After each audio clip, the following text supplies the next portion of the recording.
Dobrý den, dámy a pánové, ahoj holky a kluci. Hezké odpoledne. Chtěl bych vás přivítat u dalšího dílu našeho růžového kříže. Dnešní díl bude tak trošku zvláštní, a to ani ne tak v tom, že se opět rozhodneme třeba někoho nakrmit, ale spíše tak v tom, kam bude naše pomoc ve finále směřovat.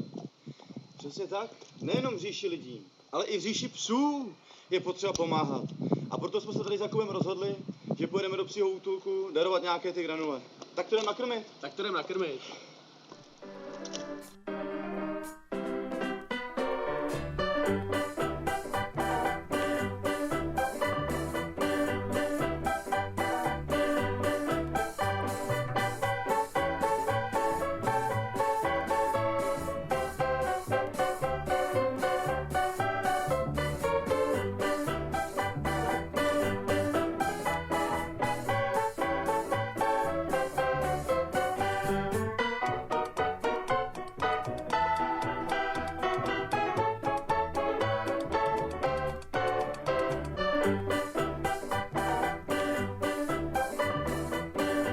Dobrý den.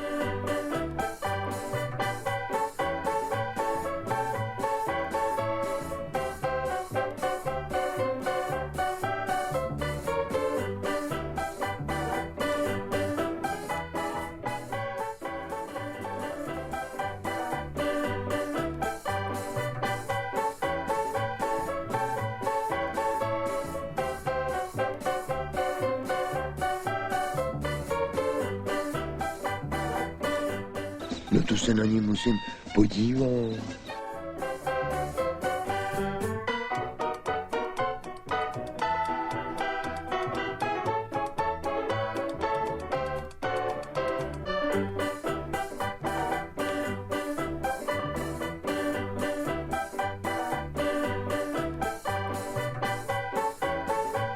Ahoj.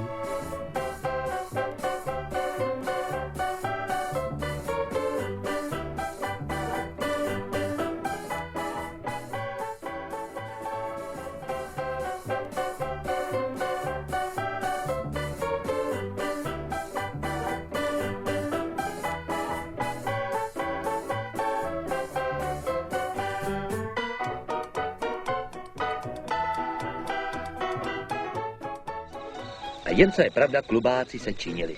Pak řekli má úcta, těšilo nás a letěli jinam. Takže dámy a pánové, tohle je pro dnešek vše. Byli jsme v jednom psím útulku v Kutné Hoře. Drželi jsme tam nějaký granule. Těch útulků je po republice spousta, takže by bylo dobré, kdyby se třeba zapili i vy.